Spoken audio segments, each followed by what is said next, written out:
ඉංග්‍රීසි පුවත්පත් ඇසුරින් ඔබේ ඉංග්‍රීසි දැනුම වැඩි දියුණු කිරීම සඳහා අද මම තෝරාගත්තා Daily News පුවත්පත. අපි බලමු Daily News පුවත්පතේ මුල් පිටුවේ වගේම මැද පිටුවල සඳහන් වෙන විශේෂ වැදගත්ම ඉංග්‍රීසි ප්‍රවෘත්ති මොනවද කියලා. අද දවසේ Daily News පුවත්පතේ ප්‍රධාන ප්‍රවෘත්ති විදිහට වාර්තා වෙන්නේ බලන්න quarantine curfew extended till September 6. Quarantine curfew extended till September 6. Quarantine curfew corona ඇඳිරිනිතිය extended මොකක්ද extended කියන්නේ දිගු කළා till වන තෙක් September 6. September 6. එතකොට කොරෝනා ඇඳිරිනිතිය සැප්තැම්බර් 6 වෙනිදා දක්වා දිගු කළා කියන ප්‍රවෘත්තිය තමයි එතනින් සඳහන් වෙන්නේ. ඊට යටින් බලන්න තිබෙනවා vaccination drive to be expedited. Vaccination drive to be expedited. Vaccination drive එන්නත් කරන වැඩසටහන to be expedited. expedite කියන්නේ කඩිනම් කරනවා. to be expedited කියවම කඩිනම් කරන්නයි හදන්නේ නැත්නම් කඩිනම් කිරීමට නියමිතයි කියන ප්‍රවෘත්තිය තමයි මෙතනින් වාර්තා වන්නේ. බලන්න ඊළඟ ප්‍රවෘත්තිය ඒ නිවුස් පත්‍රයේ සඳහන් වෙන home care. home care. home care කියන්නේ නිවසේදී ආරක්ෂාව සලසා ගැනීම. ඔබ දන්නවා COVID-19 නිසා රෝහල් වල ඉඩකඩ පිළිගැනීම නිසා නිවසේ සිට ප්‍රතිකාර කරනු ලබන ක්‍රමවේදයක් දැන් ලංකාවේ ක්‍රියාත්මක වන බව. ඉතින් මේ පිළිබඳ ප්‍රවෘත්තිය තමයි මෙතන සඳහන් වෙන්නේ over 36,000 COVID patients recover. over 36,000 ඉස්හායදාහකට වැඩිපුර COVID patients COVID රෝගීන් recover කියන්නේ සුවය ලබයි කියලා තමයි වාර්තා වන්නේ. බලන්න ඊට යටින් සඳහන් වෙනවා 14,000 recovering at home. 14,000 recovering at home. Another 14,000 ඒ කියන්නේ තවත් 14,000ක් recovering සුවය ලබමින් ඉන්නවා at home නිවස් වලම. ඊළඟ බලන්න සඳහන් වෙනවා most patients from WP. most patients from WP. most patients කියන්නේ රෝගීන් වැඩි කාලයක් වාර්තා වූ කොහෙද from WP. WP කියන්නේ Western Province පස්වහේ පළාතේ. ඊළඟ තියෙන ප්‍රසිද්ධස්තරේ බලන්න service available for patients aged 2 to 65. service available සේවය තිබෙනවා නැත්නම් සේවය සල්සොත් ලබනවා for patients aged 2 to 65. අවුරුදු දෙකේ සිට 65 දක්වා රෝගීන්ට සේවාව සලසන බව තමයි මේ ප්‍රවෘත්තිය වාර්තා වන්නේ. පුවත්පතක් කියවනකොට අපිට එක දැනුමක් පමණක් නෙමෙයි එකතු වෙන්නේ. ආර්ථික, සමාජීය, සංස්කෘතික ඒ සෑම අතින්ම සමන්විත ඉතාම පුළුල් දැනුම් පද්ධතියක් වගේම වචන මාලාවක් ඉංග්‍රීසි භාෂාවේ අපට හමු වෙනවා පුවත්පතක් කියවනකොට.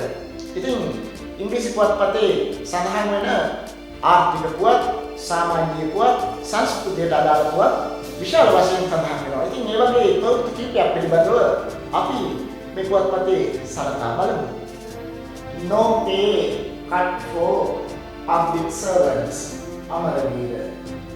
අහුගිය දවස්වල ප්‍රධාන ආందోලනයට දුන්නු කාරණයක් තමයි ලංකාවේ මොකද රාජ්‍ය සේවකයන්ගේ වැටුප අඩු කරන ප්‍රවෘත්තියක් නැත්නම් කපාඩු කරන ප්‍රවෘත්තියක් පිළිබඳව සඳහන් වුණා.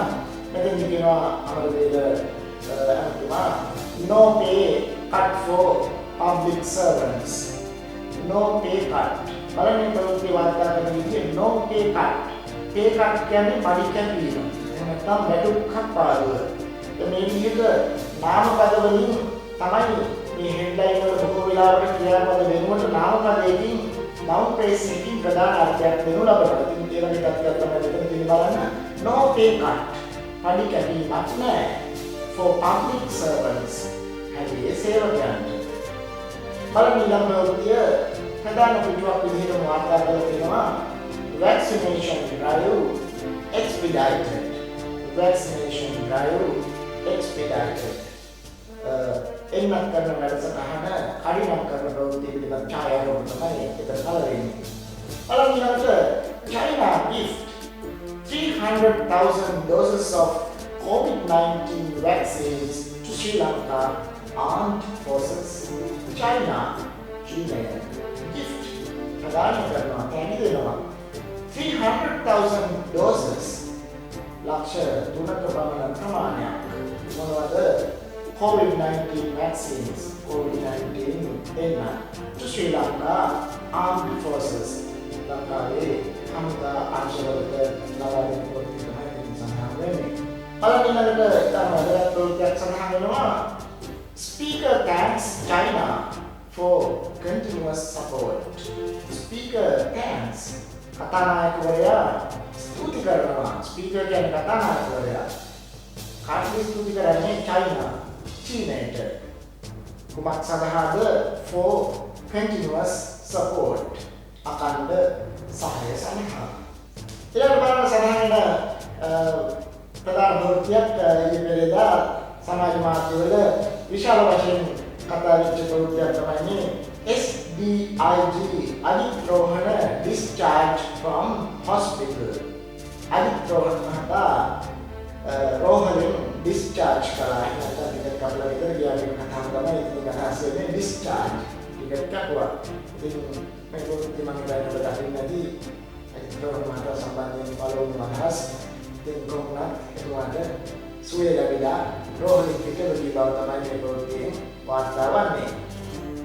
ඊළඟට තියෙනවා මේ ප්‍රවෘත්තිය online portal to obtain COVID-19 smart vaccine certificate. Smart vaccine certificate.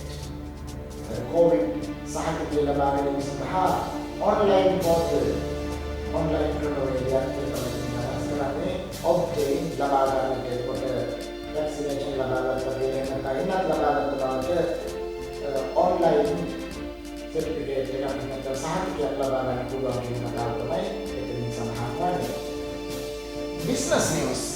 එහෙම නැත්නම් ව්‍යාපාරික පුවත් පිළිබඳව හැදෑරීම සඳහා daily news පත්පතේ business news සඳහන් වෙන කොටස සඳහා අපි දැන් යොමු වෙනවා. බලන්න ඊළඟට ජනාධිපතිතුමා සහ හමුදාපතිතුමා සම්බන්ධයෙන් පළවෙනි ප්‍රවෘත්තියක් 10 million rupees donation to COVID-19 fund. මිලියන 10ක donation පරිත්‍යාගයක් to COVID-19 fund. COVID-19 fund කියන්නේ අරමුදල COVID-19 අරමුදලට මිලියන 10ක පරිත්‍යාගයක් කියන එක තමයි මෙතන අදහස් වන්නේ. ඊළඟ ප්‍රවෘත්තිය සඳහන් වෙනවා බලන්න World Bank extends ලෝක බැංකුව දිගු කරනවා මොකක්ද further support තව දුරටත් සහයෝගය for anti-COVID efforts කියන්නේ උත්සාහයන් ප්‍රයත්නයන් anti-COVID කියන්නේ COVID වලට එරෙහි COVID වලට එරෙහි උත්සාහයන් ලෝක බැංකුව තව දුරටත් support කරනවා කියන එක තමයි උදව් කරනවා කියන එක තමයි මේකෙන් අදහස් කරන්නේ. බලන්න ඊළඟ ප්‍රවෘත්තිය UK red list Sri Lanka losing 260 million per day. UK red list ඒවල රතු ලිස්ට් එකේ අපි ඉන්නෝ ටික තමයි කියන්නේ Sri Lanka losing 260 million per day. දවසකට මිලියන 260ක් අපිට අහිමි වෙනවා කියලා තමයි සඳහන් වෙන්නේ. losing අහිමි වෙනවා නැති වෙනවා. බලන්න පත්තරෙන් ඉංග්‍රීසි ඉගෙන ගන්නකොට අපිට ලංකාවේ විතරක් නෙමෙයි ලෝකේ පුරාම තිබෙන විවිධ තොරතුරු foreign news විදේශීය තොරතුරු රාශියක්ම අපේ පුවත්පත්වල සඳහන් වෙනවා. විශේෂයෙන්ම පුවත්පතේ අගට යනකොට. ඉතින් අද දවසේ මම foreign news වලින් විශේෂ ප්‍රවෘත්ති කිහිපයක් මෙන්න මේ විදිහට ඔබට ඔබේ දැනුම සඳහා තෝරා ගන්න ලැබුණා. මම ඊළඟට වාර්තා වෙන විදේශ ප්‍රවෘත්තිය New Zealand extends national virus lockdown. New Zealand extends national virus lockdown. New Zealand නව ශ්‍රීලංකාවේ extend දිගු කරනවා කුමක්ද national virus lockdown ජාතික virus lockdown එකක්. ඊළඟට ජාත්‍යන්තර ප්‍රවෘත්තියක් තිබෙනවා බලන්න. Kabul IS attack death toll rises to 92. Kabul IS attack. Kabul IS attack පහළ වීම. death toll කියන්නේ මරණ සංඛ්‍යාව. rises කියන්නේ ඉහළ යනවා to 92. අනුදෙක දක්වා මරණ සංඛ්‍යාව ඉහළ යනවා කියන තමයි ඒ ප්‍රවෘත්තියේ වාර්තා වන්නේ. අපි යමු ඊළඟට ප්‍රධානම කොටක් තමයි මේ නිවුස් පත්‍රයේ වාර්තා වන්නේ Taliban rule fears over Buddhist heritage of Afghanistan. Taliban rule පාලනය fears බය කරනවා එන්නතම් දේවත් වෙනවා over Buddhist heritage. මෙතනදී over කියන්නේ සම්බන්ධයෙන් Buddhist heritage බෞද්ධ උරුමය. Buddhist heritage බෞද්ධ උරුමය of Afghanistan. අෆ්ගනිස්තානයේ බෞද්ධ උරුමය සම්බන්ධයෙන් බයක් තිබෙන බව තමයි මේ ප්‍රවෘත්තියේ වාර්තා වන්නේ. මොකද තාලිබාන් පාලනය සමග ඔබ දන්නවා අපේ බුදු පිළිම වලට බෞද්ධ සංස්කෘතියට අදාළ බුදු පිළිම විශාල වශයෙන් තාලිබාන් සංවිධානය විසින් විනාශ කරනු ලැබුවා. ඉතින් ඒ වගේ දැන් තිබෙන පාලනයක් සමග අපේ බෞද්ධ උරුමයට කුමක් වේද කියන ප්‍රවෘත්තිය තමයි මේ වාර්තා වන්නේ. ඊළඟට බලන්න MCU TV.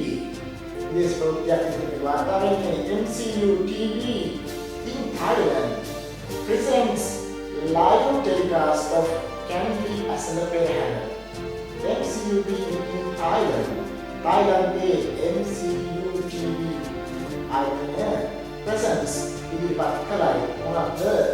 live telecast. ඒ කියන්නේ live telecast සජීවී රූපවාහිනී ප්‍රචාරයක් of Candy Asala Perahara. Candy Asala Perahara නුවර Asala Perahare සජීවී පුවත විකාශය කළා කියලා තමයි සඳහන් වෙන්නේ තායිලන්තයේ TV ආයතනයක්. ලංකාවේ ප්‍රධාන ප්‍රවෘත්ති අතරින් developing news සංවර්ධන පුවත් බොහොමයක් සඳහන් වෙනවා ඉංග්‍රීසි පුවත්පත්වල. ඉතින් ඒ වගේ ප්‍රවෘත්තියක් වෙන තමයි අපි දැන් අවධානය යොමු කරන්නේ. 10-year National Action Plan on Plastic Waste Management. 10-year National Action Plan. අවුරුදු 10ක National Action Plan. ජාතික වැඩසටහනක් on plastic waste management. plastic අපද්‍රව්‍ය කළමනාකරණය සඳහා අවුරුදු 10ක සලස්මක් කියන ප්‍රවෘත්තිය තමයි වාර්තා වන්නේ. පුවත්පතක අනිවාර්යයෙන්ම සඳහන් වෙන තවත් ප්‍රධාන ප්‍රවෘත්ති විශේෂයක් තමයි මේ කාලගුණය පිළිබඳ ප්‍රවෘත්ති. ඉතින් අපි බලමු අද දවසේ කාලගුණය පිළිබඳ මෙන්න මේ ඩේලි නිවුස් පත්‍රයේ මෙන්න මේ විදිහට සඳහන් වෙලා තියෙනවා. Showery conditions to continue. කාලගුණයට අදාළ ප්‍රවෘත්තිය showery conditions to continue. showery කියන්නේ වැසි සහිත condition තත්ත්වයන් to continue අඛණ්ඩව පවතිනවා. එතකොට වැසි සහිත තත්ත්වයන් අඛණ්ඩව පවතින බව තමයි මේ ප්‍රවෘත්තියෙන් වාර්තා වන්නේ. බලන්න මේ ප්‍රවෘත්තිය prevailing showery conditions over southwestern parts of the island is expected to continue during the next few days, the meteorological department said.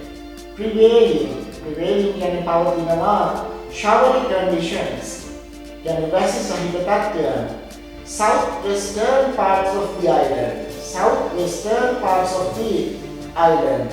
එතකොට මිරික දිග නීතික ප්‍රදේශවල ලංකාවේ නීතික ප්‍රදේශවල is expected අපේක්ෂා කරනු ලබනවා to continue අඛණ්ඩව පවතීම during the next few days ඉදිරි දින කිහිපය තුළ the meteorological department said කාලභූමි විද්‍යා දෙපාර්තමේන්තුව අවසන් කරලා තමයි සඳහන් ඉතින් මෙන්න මේ විදිහට ඔබ දිනපතාම ඉංග්‍රීසි පත්තරයේ සිරස්තලවලට ඒ වගේම සඳහන් වෙන අනිකුත් නිවුස් වලට ඒ තොරතුරු වලට සවන් දීම තුළින් පුවත්පත කියවීම තුළින් ඔබට පුළුවන්කම ලැබෙනවා ඉංග්‍රීසි භාෂාවේ ප්‍රවීණයෙක් වෙන්නට ඉතාම කෙටි කාලයක් තුළ ඔබ මම ඔබට ලබා දෙන පත්තරයේ විස්තරේ එක දිගට මාස 3ක් 6ක් අවුරුද්දක් වගේ කාලයක් ඇතුළත ඔබ හරියට පුරුදු වුණොත් ඔබට ඉතාම ඉක්මනින් ඉංග්‍රීසි භාෂාවේ විශිෂ්ටයෙකු බවට පත් වෙන්නට අනිවාර්යයෙන්ම පුළුවන් කියලා මම ඔබට කියනවා. ඉතින් මගේ ජීවිතයේ මගේ අත්දැකීම් තුළින් තමයි මම මේ කතාව ඔබට කියන්නේ. එහෙමනම් මම ඉල්ලනවා ඔබෙන් පත්තරේ විස්තරය සමග දිගින් දිගටම රැඳී සිටින්න කියලා. ඒ වගේම ඔබ මේ YouTube නාලිකාව subscribe කරලා නැත්නම් මම ඔබෙන් ඉල්ලනවා ඔබට අවශ්‍ය තොරතුරු ටික ඉක්මනින්ම ලබා ගැනීම සඳහා මේ YouTube නාලිකාව subscribe කරන්න කියලා.